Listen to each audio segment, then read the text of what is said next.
A new session of Impact of Jet. Here we are discussing about force exerted on a series of radial curved vanes. So here instead of one vane, we are using a number of vanes which is placed over a rotating wheel. So that if a jet of water strikes a particular vane, it will move the vane forward and another vane will appear on the same position, so that we can utilize entire water coming out from the nozzle. So the mass of water striking the jet, mass per second of water striking the vanes, can be taken as rho A V1. In the earlier case, we take it as rho A VR1, but in this case, we are taking it as rho A V1 because the whole water coming out from the nozzle is utilized, because if one vein is moved forward, another vein will come into that place, and the velocity diagram is similar in both cases. Velocity diagram is similar.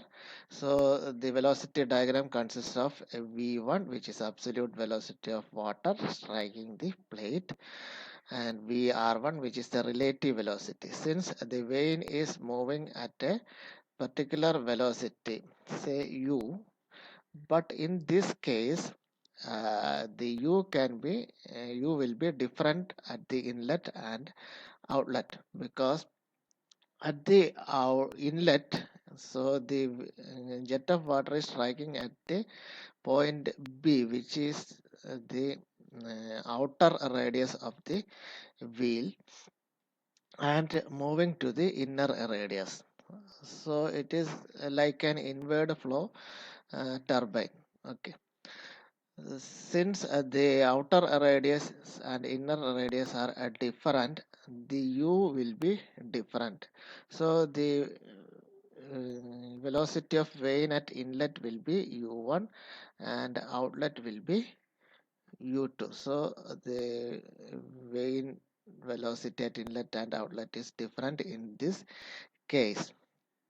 So u1 will be the velocity at the inlet, and u2 will be the velocity of vane at the outlet. Radius of vane is different at both inlet and outlet, and the angular velocity is omega is the angular velocity with which the entire wheel is rotating at a speed of omega angular velocity.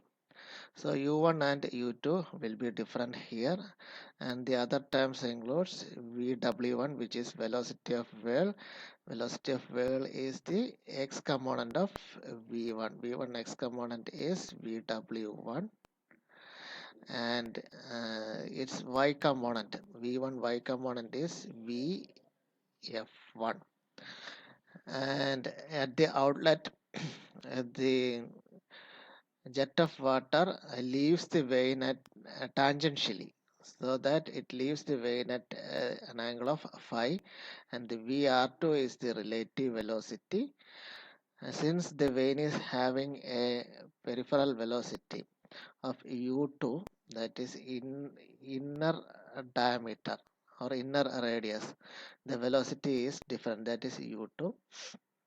So the absolute velocity of the vein will be v2, and the y component of v2 will be vf2, and the x component of v2 will be vw2. Since the vein smooth means the frictional resistance exerted by the vein surface to the water is nil. Frictional resistance exerted, or frictional resistance exerted by the vein on the water which is flowing through the vein will be zero. So that vein is smooth. Vein smooth means velocity at inlet and outlet will be different. If vein is not smooth, the inlet velocity, relative velocity at inlet and outlet will be different. Okay, so this is a particular case. Okay, so let us move on to the derivation of the force exerted by the jet on the series of curved vanes. So omega angular speed of the wheel, R1 and R2 are the radius of the wheel at inlet and outlet. So U1 will be omega into R1. Omega is the angular velocity of the wheel. R1 is the radius of the outer radius of the wheel. Outer radius of the wheel is the R1 and inner radius will be R2. So U1 value will be the outer peripheral velocity will be omega R1 and inner peripheral velocity will be omega R2. Mass of water striking per second. So here mass of water striking per second is equal to the mass of water issuing from the nozzle per second. Since all the water coming out of the nozzle is utilized here, so we can take it as rho a v1. Here we are taking the absolute velocity v1. In the earlier equation or in the earlier case, which is single vane, at that time we took it as rho a vr1, since the jet strikes the vane at a relative velocity.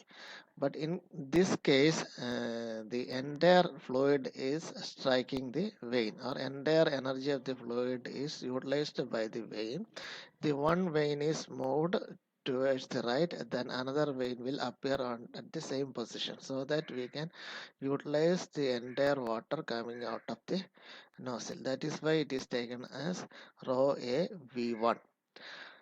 Next, moment of water striking the vanes. Moment of water, initial momentum minus final momentum gives the force exerted by the jet on the vane.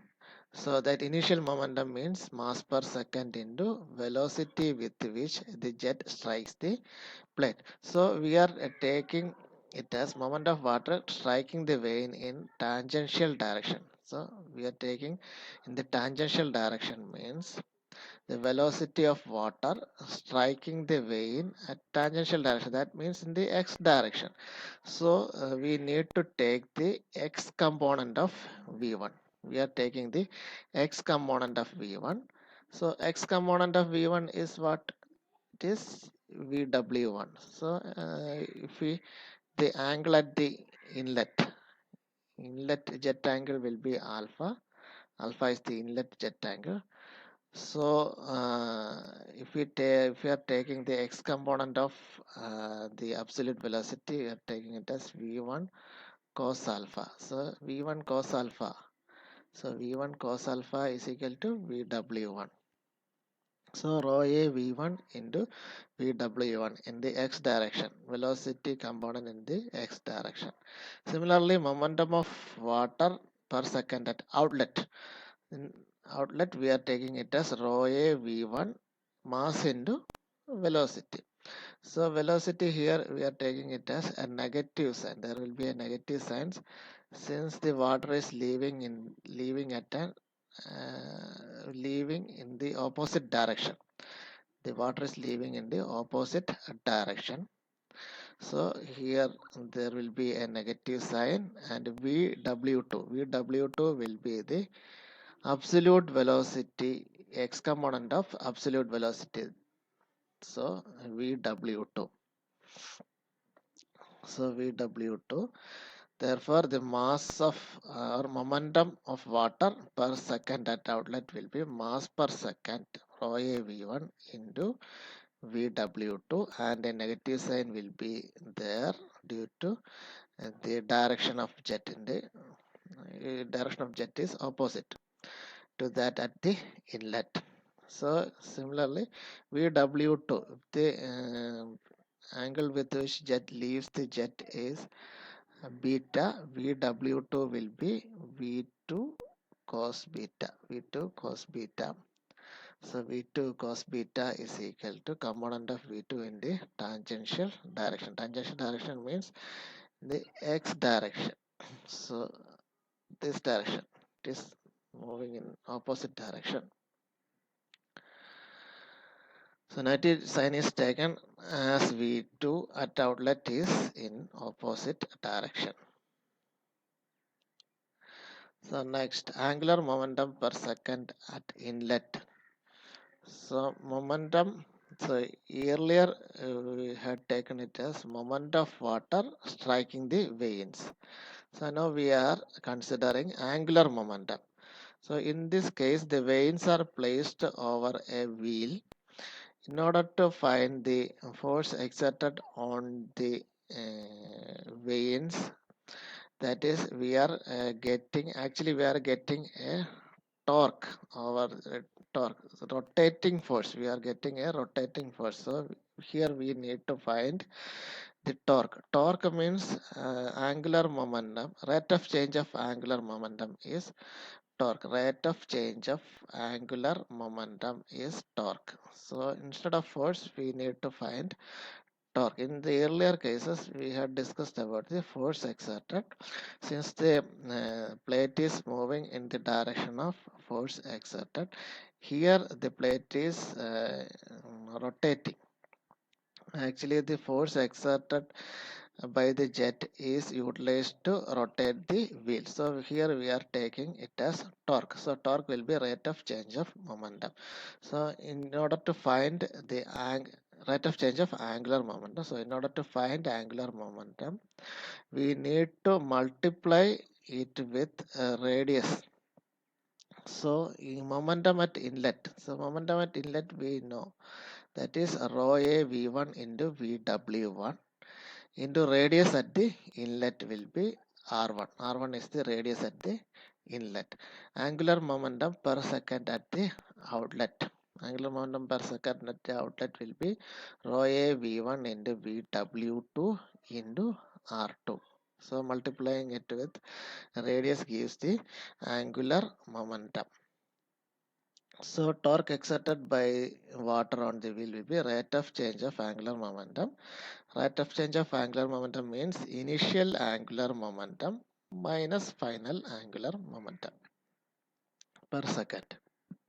So initial angular momentum is this one rho a v1 into vw1 into r1 and minus final angular momentum gives rho a v1 into vw2 into r2, but there will be a negative sign. This negative sign and this negative sign will become positive.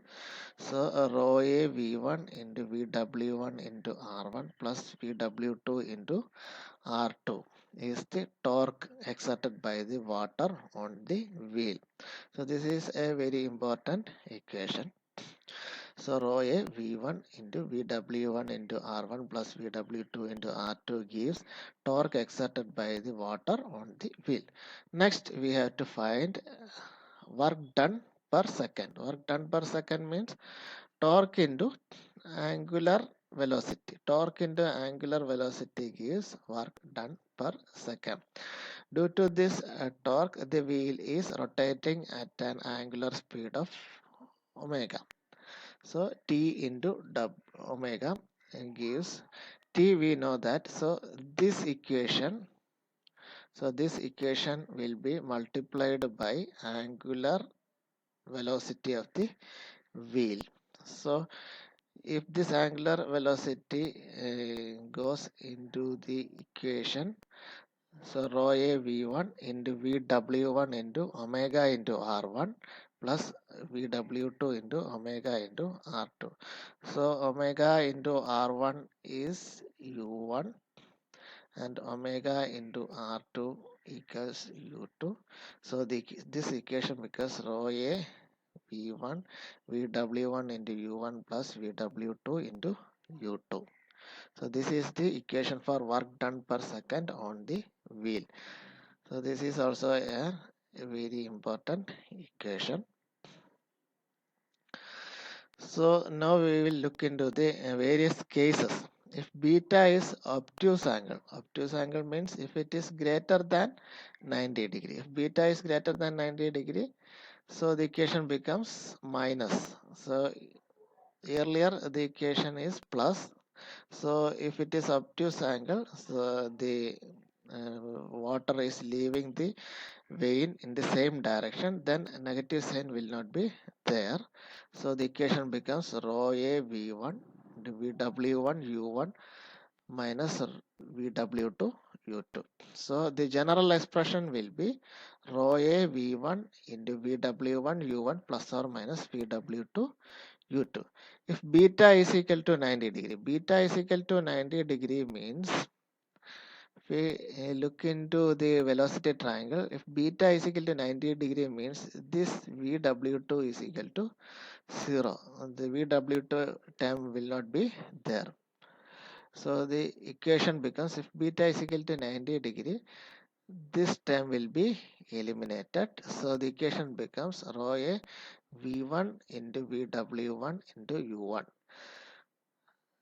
Now let us look into the efficiency of the radial curved vane. Efficiency means output by input. Output is the work done, work obtained from the vane, and input is the kinetic energy of water, kinetic energy of the jet.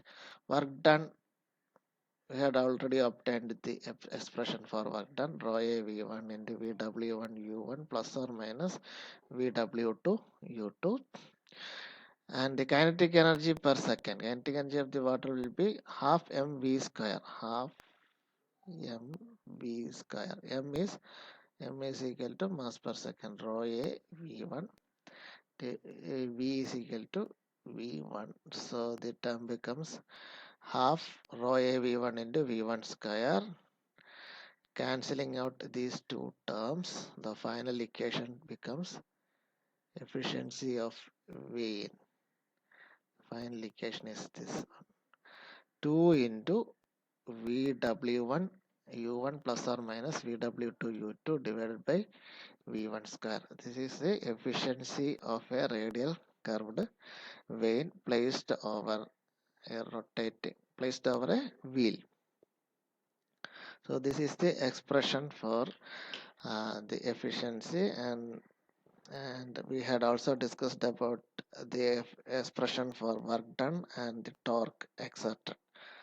Okay, now let us look into a problem having a velocity of 20 meter per second, that is v1 is equal to 20 meter per second, which is strikes a curved vane. It is striking a curved vane which is moving with a velocity of 10 meter per second. So the u1 is 10 meter per second, that is the velocity of the vane is 10 meter per second, and the jet makes an angle of 20 degree. So alpha is equal to 20 degree with the direction of motion of the vane at inlet, and leaves at an angle of 130 degree. So the jet is leaving at an angle of 130 degree means, so this is 130 degree. So it is shown here. The jet leaves an angle of 130 degree. So the beta will be, so the beta value will be 180 minus 130 is equal to 50 degree. And since this is a single vane, so u1 and u2 will be same, that is 10 meter per second. So we need to calculate the vane angles. Vane angles means we need to calculate theta and phi, the theta and phi vane angles, so that water enters and leaves the vane without shock. Work done per second per unit weight of water striking the vane per second. Also we need to find this one, work done per second per unit weight of water striking the vane per second. So we need to find the vane angles and the work done per second per unit weight. Okay. So coming to the problem, first of all we need to find the values at the inlet velocity triangle, such as VF1, VR1, VW1. So if once we find the values of VW1, VF1, etc., we can find theta. So theta is the vane angle at the inlet. So if we take it as tan theta, so tan theta is equal to BD by CD. So BD is VF1 divided by CD. CD is equal to VW1. This is VW1 minus U1. VW1 minus u1. So Vf1 divided by AD minus AC. Basically Vf1 divided by V1 Vw1 minus u1. So will you find Vf1? So in order to find Vf1 is the y component of V1. Also V sine alpha, y component of V1. So V1 sine alpha is Vf1. V1 sine alpha is equal to V1, we know that 20 into sine alpha. Alpha is 20 degree. So sine 20 degree gives 6.84 meter per second. Similarly, Vw1 will be the x component of V1. So V1 cos alpha is Vw1. So V1 cos alpha is equal to 20 into cos 20 degree is equal to 18.794 meter per second. So substituting these values, we know the value of Vf1, Vw1 and u1. So we know the values.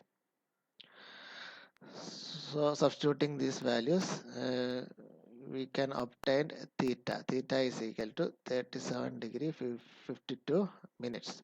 So this is the angle theta, that is vane angle at the inlet. Also we need to find VR1. Next we are going to find VR1. So in order to find VR1, if we know the value of theta, so that if we can take sine theta.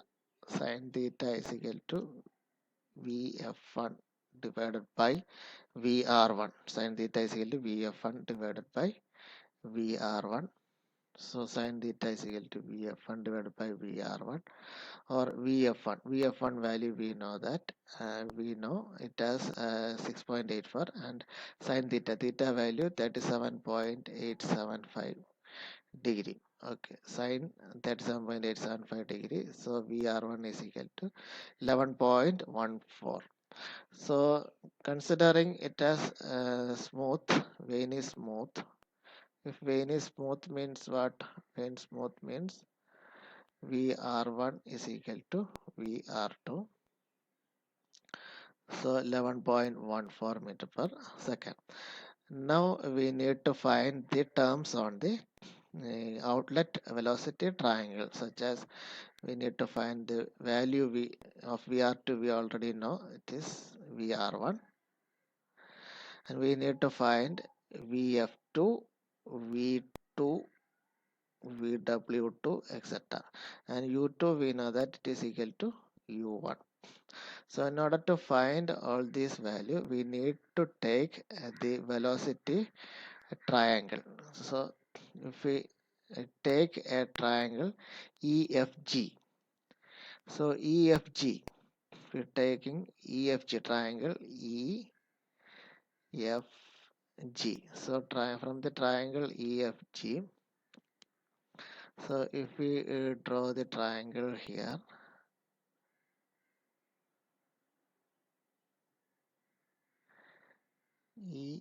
EFG, this is horizontal line EFG. This is phi. This is phi, and this angle is beta. This angle is beta. Therefore, this angle will be beta minus phi. This angle will be beta minus phi. So this angle is beta, this angle is phi. So this angle will be beta minus phi. So applying sine rule. Sine rule. So here we are applying sine rule. So VR2. So we know this term VR2. This is U2 and this is V2. So VR2 is GE. If we are taking this side, then divided by sine of angle opposite angle. So VR2, if we are taking VR2, the opposite angle is angle GFE. Angle GFE. So angle GFE will be what? It is 180 minus beta. 180 minus beta. So VR2 divided by sine 180 minus beta is equal to U2 divided by sine. If we are taking U2, the opposite angle is sine of beta minus phi. Sine of beta minus phi.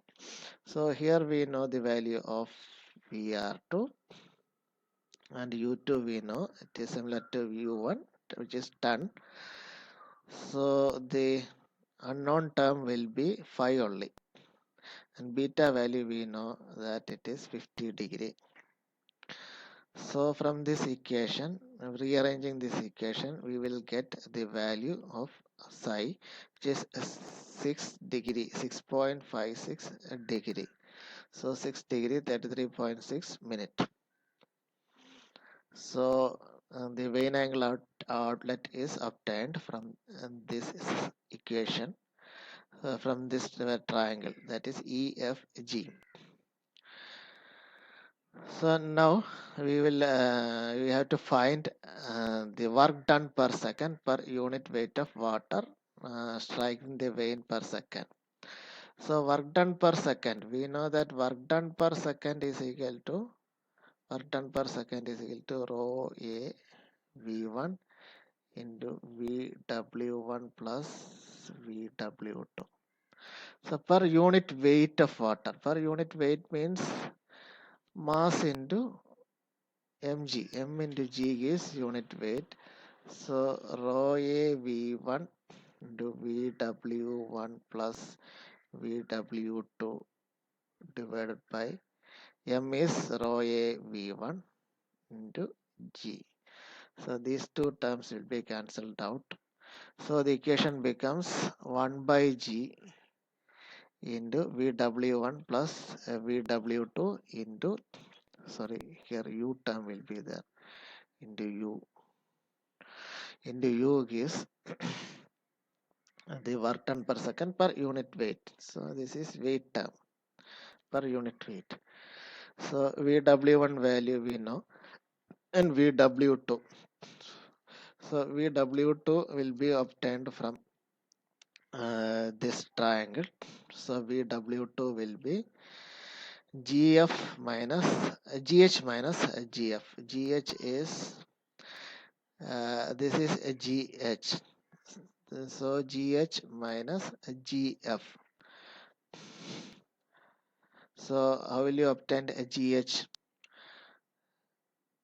GH minus GF. GH is obtained. GH is equal to the x component of VR1. So x component of VR1. So VR2 cos phi. GH is VR2 cos phi, and GF is equal to U2. So the GH is x component of VR2. So VR2 cos phi gives GH, and GF will be U2. So substituting the values, we know the value of VR2 phi. So substituting these values, we will get VW2 as 1.067 meter per second. So if you substitute all these values, we will get the work done per unit weight is 20.24 Newton meter per Newton. So this is the final answer for work done per unit weight of water.